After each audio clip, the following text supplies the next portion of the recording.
Well, viewers, welcome back once again, and we're continuing with our look into the research done by the Governance Research Bureau, which is projecting that come December 7th, when Ghanaians go to the polls, we are not electing a president in the first round, and that it's likely to go to the round 2. Now, we are here with Dr. Kwame Asante, who is a senior lecturer at the Department of Political Science, University of Ghana, who is also a resource person to the Governance Research Bureau, the body that is responsible for this study. And we want to understand some of the politics behind this, and not just behind it, but what also the numbers are telling us to expect come December 7th. Doctor, you are welcome to Graphic Online. Thank you so much. I'm sure by now you have some calls from some of the political parties. You know, all the parties, major, be they major, minor, are projecting first round wins for themselves and what have you. And all of a sudden you come up with a study that says no one is picking the diadem in the first round come December 7th. Have you had any such calls? No, no. But how reliable is this study you have come up with? As my colleague has already said, it's very reliable, given the efficiency level of the model. So we can say without fear of contradiction that it's a very reliable model, and that it will really help us to understand and appreciate the dynamics of Ghanaian politics. More often than not, if you look at this country, anytime we are going to elections, and you see all manner of polls, all manner of findings and research things coming up, they are all part of the equation. They spice it, they make it better. But what is more important is that you need a research that is scientific, that when giving the procedure, the methodology, the formula, so to speak, to any human being, that individual can follow and replicate, and that makes it scientific. My worry as a political scientist and as a journalist as well, that anytime we go for elections, you see all manner of, proposals, predictions. If it's scientific, we are fine. But if it becomes something from religious leaders and all that into the game of science, then it makes it a bit difficult. I'm not saying that if somebody is religiously endowed to see what will happen the next day or two, it's a problem. No. But I'm saying that in science, when we're looking at science, it must be science so that it can be replicated. For religious things and other things, only few people understand. I, for instance, don't have the capacity to be able to play that important role. So we did this thing to be able to let people follow, because once a sign, its processes can be verified, and everybody who takes part or who follows the process can carry, we are able to carry everybody on board. And then that is the whole essence. Remember, the essence of any university lecturer is not only to teach, but also to do research and share your findings with the world. And that is our core mandate. So we are just doing that so that we deepen the frontiers of this country's democracy, so that going back to the old order, which you and I don't want to go, it will never come to pass, so that democracy will grow and we will be able to reap the dividends of this democracy, and all of us will be fine. Okay. Now, projecting around 2, does the study tell us, or your dig into historical data, tell us exactly what happens if there is a round 2? Where do we go? Normally, when we say round 2, we are saying that nobody was able to cross the 50% plus 1 threshold, for which reason you must revisit the voters to see who they want to select. And in that sense, you are eliminating all other parties except the first two. So we are saying that we've seen this thing time and again. If this one happens that way, you realize that it's not a new phenomenon. But what it is that now you have to employ all other means to be able to win power and win convincingly. And when you get to this level, the main thing you do is that you concentrate on your strategy. Which strategy are you going to employ? One thing that I will say for the grabs of the political party is that you now begin to talk to smaller parties. Even though if you look at the model, we are saying that their strength is about 2.5, and they don't even go beyond over 500,000 votes, right? Remember too that irrespective of the fact that they have their performance is not so sharp or important in this game of politics, but you need them to be able to cross the line one at once. And we are saying that this is a time that they begin to what? Talk to them behind the scenes, and then when it gets to that level, they will be able to lend support and help them to cross the threshold. Apart from that, this is when we get there, then we want to see who also has the message that resonates with the people at the national level, at the regional level, and at the constituency level. Remember that if you have one all blanket message for everybody, that's a joker's business, because we have constituency specific issues, regional specific issue, and of course national or specific issues. When you put the two in a bag together, I'm afraid you are not going to get the results that you want. You need to be able to disaggregate them and know which one will fit into whichever constituency, and this is the game. Away from the study, let me just digress a bit. Do you see the parties doing this? I mean, in times past, we will talk about door-to-door campaigns and what have you. Is that what is happening? Are we seeing this happening? Unfortunately, that's not the situation, and you and I know the reason. It's because of the COVID and its regulation that you can't have a mass rally. Remember that one of the means by which voters are able to communicate with their audience effectively is through what? Face-to-face campaign. All right, that has proven to be what? The most effective means.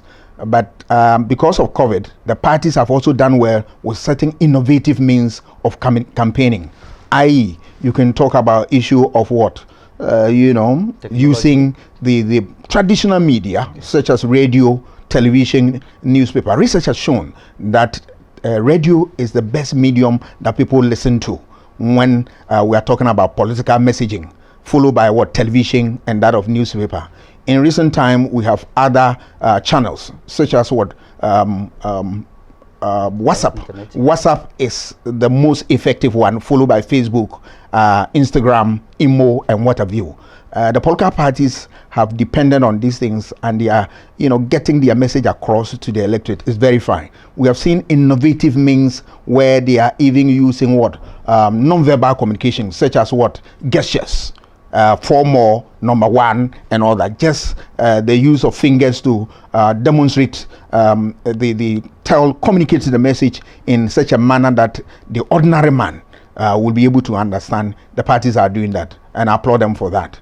The more interesting aspect of it is that you are seeing what? Slogans. You are seeing party songs. I did a research into how songs influence political choices. And it is interesting to note that it's about over 40% of people in this country believe in party songs. What is it in the songs that attract them? It's what? Not only the lyrics, but also what? The beat as well. They listen to lyrics that has something to do with the improvement of their lives. They listen to lyrics that has something to do with what? Their belief in God. Because research shows that if you look at the quality of the president that Ghanaians want, as of 2016, Ghanaians have said in some studies that they believe in somebody who is God-fearing, somebody who is what? A game player, somebody who is honest and all that. So that's why you come across songs that have some of these things in there, built in to sway or influence the choice of voters. And it is interesting the political parties are using them and using them effectively. Recently, we have seen what? Street walk, where had it not been the fact that they are breaking the codes of COVID, that one would have also been another fine means of which why parties can communicate. But of course, the polls is also another strategy that political parties do. I look at it critically in a study where it's one of the strategies just to sway. Because more often than not in this country, one of the things that influence voter choices a little is propaganda, where people are carried along through propaganda means. Take for instance the issue of what? Using bandwagon effect. You see people, political parties taking pictures of their rallies and their assembly and then splashing them on the TV screens. And when people said, everybody was there. Look, they have numbers. Or the right thinking people are here. Why are you refusing to join the bandwagon? That's not the issue. We're talking about Issues. what? Issues that affect our daily lives, improvement in our lives. The essence of democracy is to be able to what? Make a meaningful life, and so that we can earn a living. But if it's about numbers, then we must hold a rally and saying that everybody should come there. It's one of the things that sway the choices of voters.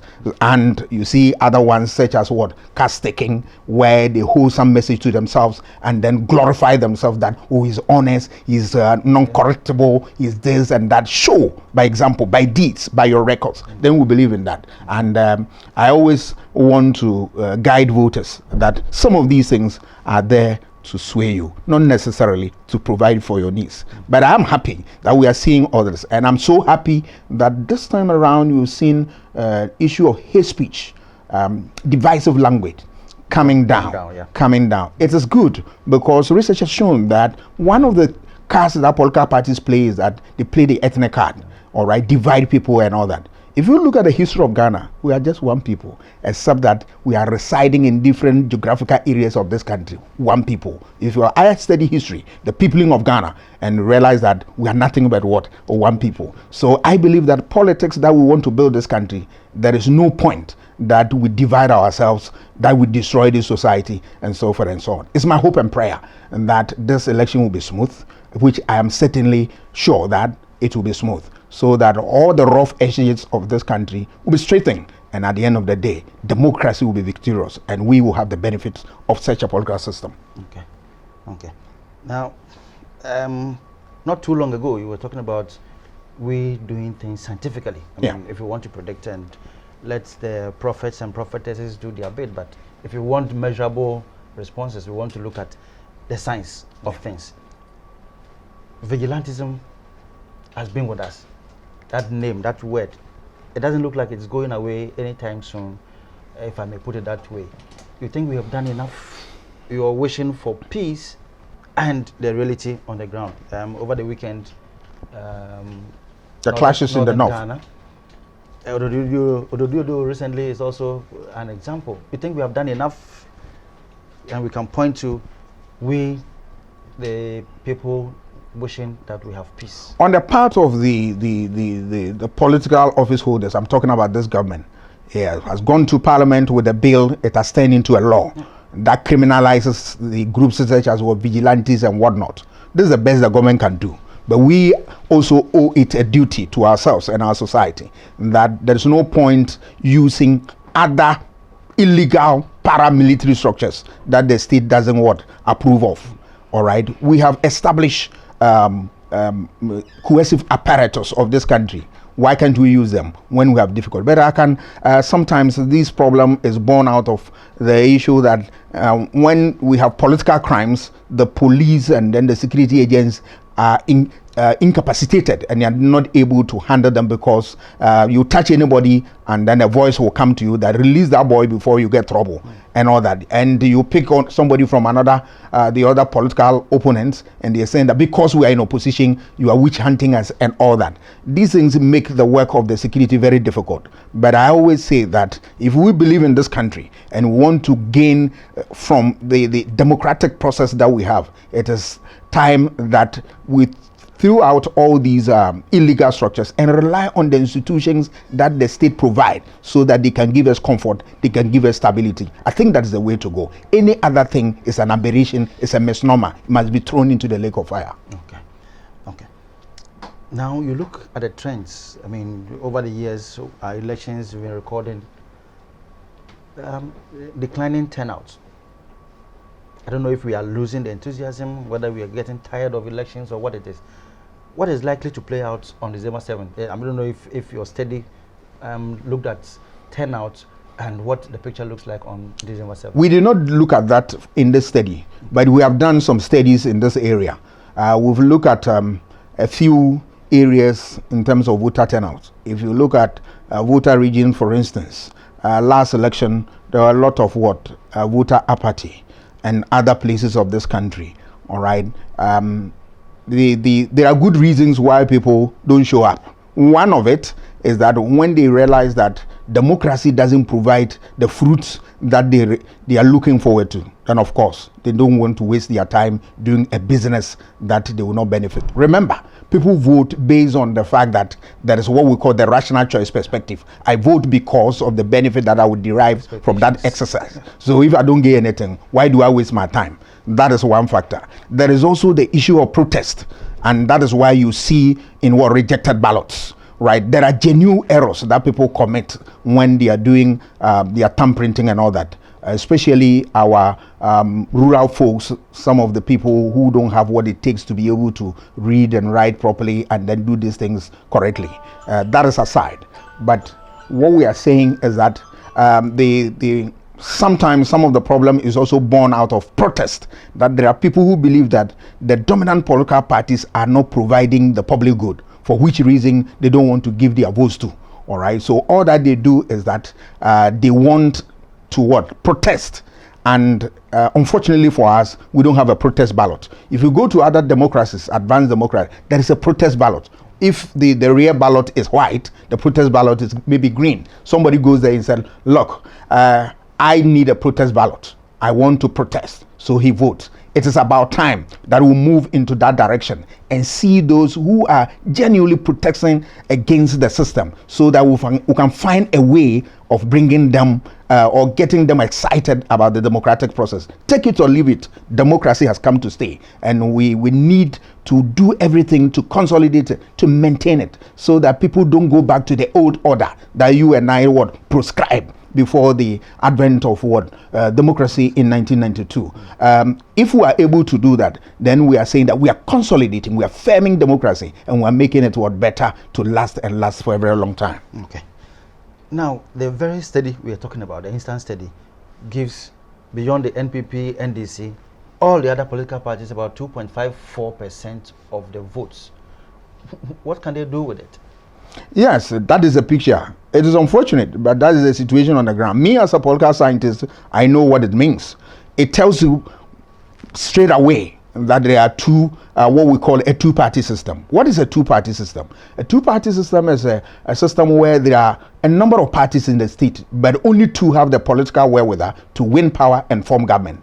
Any other parties are regarded as dwarf parties. They've been dwarfed by the dominant parties, and it is clear in this country. And we have the same situation in United Kingdom, that of the US and other places. Yes, it doesn't mean that there are no other parties. Other parties exist, but they lack the political wherewithal to win power and form government. And in Ghana here, NDC and MPP, take it or leave it, are the dominant parties. The rest are dwarf parties. They can win. So we are saying that if they want to double up, then they need to be visible. Look at these other parties. They are not visible. You travel around this country and realize that they exist in few places. The rest, you don't see them. But remember, the political party law says that for a party to be a national in character, it should occupy about 2/3 of the districts of this country. And what we are saying, and that I blame the Electoral Commission. They should whip them to line and crack the whip. Because if you are not meeting the requirement, then straight away you can operate. Democracy hinges on law, rule of law. So anybody or any group that don't want to go according to the law, why do you want to encourage that? And that is why sometimes we have a lot of groups coming up. If they crack the whip, we'll be able to have parties, maybe a third force can emerge and come and rub shoulders with the parties that are there. Until we do that, I'm afraid we'll have to continue to live with this pain. Now, from our brief interactions, I'm getting the feeling that, yes, 49.19 for the MPP and 48.27% for the NDC. Either of them can, if they do the things they need to do between now and the elections, can cross over and perhaps take the mantle at the end of first round one. Is that a high possibility? That is what the model tells us, and we believe in the model. We believe that we should come to that. And when we get there, all right, parties should be able to look within them, put in a lot of strategy, and to change the game. There are three things that political parties can do when you get there. You need to consider your resource, both material and human. And that here the logistics that your parties will need, there's not a time to waste time. Give it to them, talk to people, make sure that they dot all their I's and cross all their T's within the constituency, national, regional, and what have you. Apart from that, you need to be able to have a strategy, more strategies, national one, regional, constituency one. And then within the strategies, we have other inbuilt strategies that will work for you.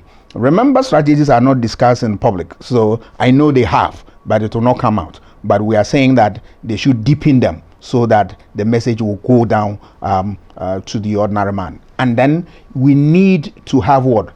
Reasonable or effective messages that resonate with the people. And that should come all the time. And we are saying that what are those messages? The research has shown that in this country, we have about 14 messages that influence the choice of voters effectively. One is what? Economy. Everybody wants to survive. And survival is just a matter that everybody don't want to compromise on that, irrespective of party ideology, tradition, idiosyncrasies, leadership qualities and what have you. We want bread and butter on our table, pure and simple. The next important message is what? Economic development of the country. We want to have that. And the next one is what? Issue of corruption, issue of health and education and what have you. About 14 messages, including what? Security. We are saying that this is the time you know which one to balance them and to be able to what? Have the effect that you want. Of course, you can't do all this thing without effective medium that will give you what? Effective results. Okay. Doc, come December 7, we have no choice but to go to the polls. We will certainly be voting. And at the end of the day, our objective will be to elect a president for the country. Some have said, I'm asking this away from your study anyway, that the system we are running now, the winner takes all system, is not the best for us. And when they speak, we still point to political parties and their manifestos and what have you. This is the party that is running this agenda, and we're saying that the winner takes all is not good for us. Is there any other system better than what we are doing now that we can adopt? The winner takes all, take it or leave it. That's what we have. If you look at the Constitutional Review Committee report, these issues were discussed and then some ideas thrown out. But what you have to do is that if you really want to build this democracy, we must be serious about what we're doing.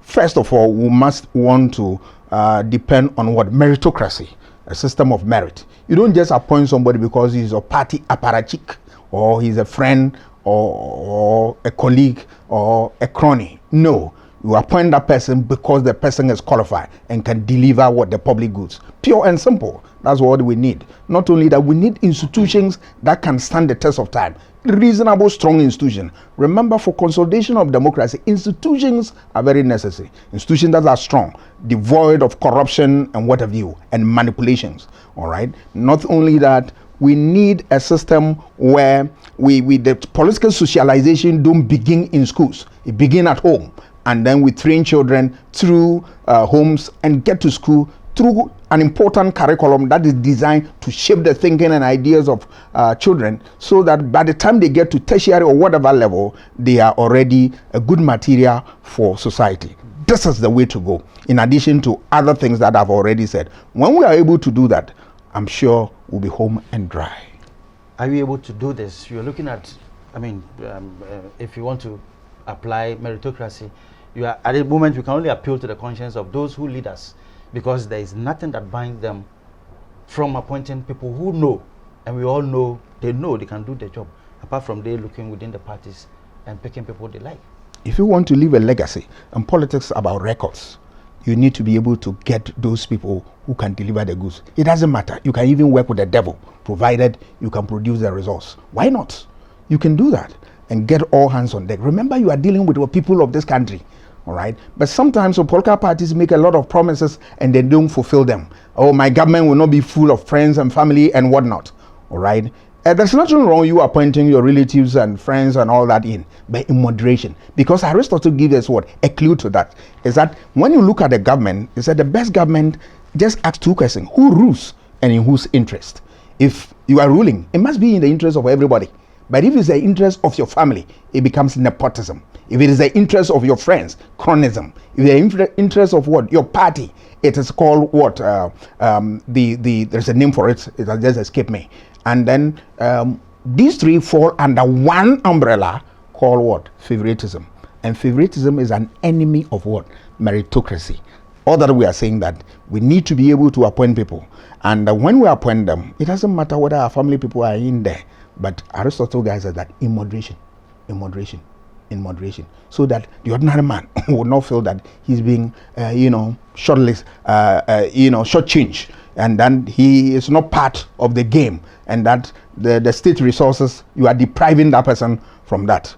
We should do away from that. But of course, when we appoint people, we must go through what we call political recruitment. We recruit based on loyalty. We recruit based on experience. People that will be comfortable so that they can work with that. And we are saying that we have to do this with a lot of circumspection and a lot of what, a lot of carefulness, so that we'll be able to arrive at what is expected of us as leaders of the political society. Without that, then we are rather going to create a problem for our society, and that will not help this democracy to endure.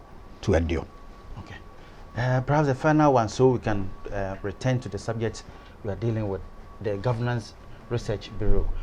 Are you saying that this is not the first and last of the study helping us understand our democracy, helping us come by what to expect at the elections, that in subsequent elections we are going to see more of you? As part of, every lecturer in the university, you are mandated to do three things. We teach, we research, we extend our service. What I'm doing here, all right, is extension of service. We are doing that for the Bureau, all right. We are doing that gratis. We do that on TV3, gratis, just to educate people about what is needed to ensure that this democracy firms itself, and all of us will be beneficiary of such a process. So that then at the end of the day, the university becomes the important institution that you will want to be associated with. And that is exactly what we need to be able to educate our people about the process. Remember, democratic system of government, purely speaking, is a Western concept that we are looking at. And number of our people do not have adequate understanding of this issue. So this type of engagement will broaden their knowledge, deepen their knowledge, and then also ensure that they have hope in the system. We need to be able to give them hope. So it's our hope and prayer that the Bureau will be able to get more resources, and then when they extend invitation to us, we'll be ready to give them support. Of course, they also extend invitation to other people who can really help, and then will make this country a better place for us. We are there to serve this country in whatever capacity that our strength will permit. We are ready. Well, viewers, this is all time will allow us.